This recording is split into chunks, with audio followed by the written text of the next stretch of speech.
सबसे ऑप्शन बेहतर मोबाइल लेने का कौन सा, ईएमआई पे या कैश में?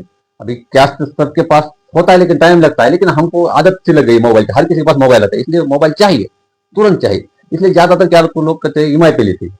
ईएमआई से पे उनको हमको खाली इतना फायदा होता है कि हमें मिल जाता है, और हमारे पास कैश न होने के कारण हमें ईएमआई पे मिले, मंथली हम उसे चुका सकते हैं, उतना कैश नहीं देने की जरूरत, इसलिए खाली हमको ऐसा लगता है एक ही बार में कैश नहीं गए इतना, इसलिए कुछ टेंशन नहीं लगता। लेकिन ईएमआई पे देने से कंपनी को प्रॉफिट होता है, हमें बस तुरंत मिल जाता है, कैश जल्दी नहीं देने का, बस खाली इतना बनवा रहता है तुरंत। कंपनी को एक मोबाइल पे 20,000 के मोबाइल पे कम से कम 2-3 हजार रुपए का ब्याज मिलता है। चलो कैसे बता दो, आओ ईएमआई पे लेना, 20,000 का मोबाइल लिया समझो, डाउन पेमेंट जीरो किया आपने, लोन अमाउंट 20,000, ईएमआई 12 महीने का किया, अगर मंथली ईएमआई 12 महीने का किया तो 1900 रुपए पर मंथ देना पड़ेगा आपको एक ईएमआई पे। टोटल पेमेंट कितना जाता है, 22,800 रुपए। एक्स्ट्रा कितना गया, करो कैलकुलेट, मैं बताता हूँ, मैंने पहले किया। 2,800 एक्स्ट्रा गया, 20,000 प्लस 2800 रुपए एक्स्ट्रा गया एक साल के लिए, एक 20,000 मोबाइल पे।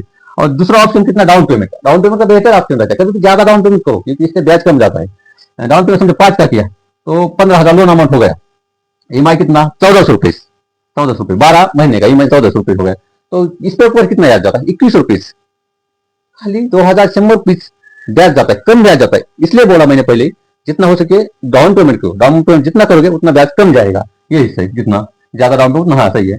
लेकिन पहले आप ये सोचते हो कंपनी हमें देती है, एक साल रुकती है, उनको कितना प्रॉफिट। मैंने बोला ना 2-3 हजार रुपए एक मोबाइल पे, 20,000 के मोबाइल पे 2-3 हजार रुपए ब्याज मिलता है।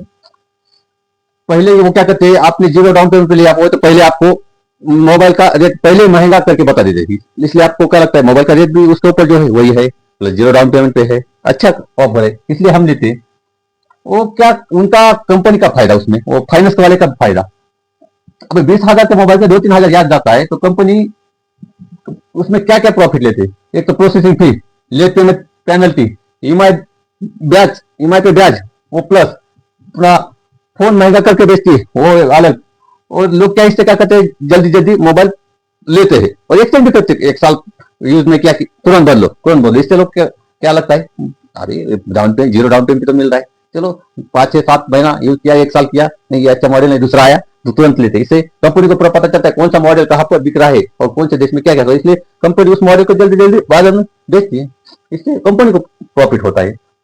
और सबसे बेस्ट ऑप्शन है अगर आपको लेना है तो कैश में ले लो, थोड़ा रुको, थोड़ा रुको लेकिन कैश में ले लो। कैश में लेने से क्या टेंशन नहीं मालूम है, एक तो मोबाइल सस्ता मिलेगा, कोई ब्याज नहीं, नो ईएमआई का टेंशन, ये है सर।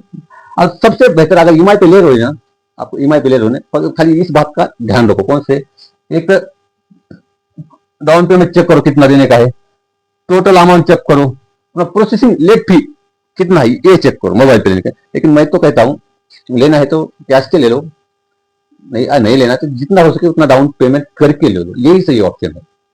कि मोबाइल तो हर किसी की जरूरत हो गई, भले एक दिन खाना नहीं चलेगा लेकिन मोबाइल की बैटरी लो नहीं होना चाहिए। जैसे इधर मोबाइल की बैटरी लो हुई उनको लगता है मेरे अंदर की एनर्जी पूरी लो हो गई, बैटरी का नहीं, खुद के अंदर अंदर की एनर्जी, ऐसा लगता है। बहुत खराब मोबाइल की आदत लगा दी, ठीक है चलो, लेकिन ईएमआई पे मत लो, कैश से लो। अगर लेना ईएमआई तो ब्याज का डाउन पेमेंट सॉरी ज्यादा करो, जितना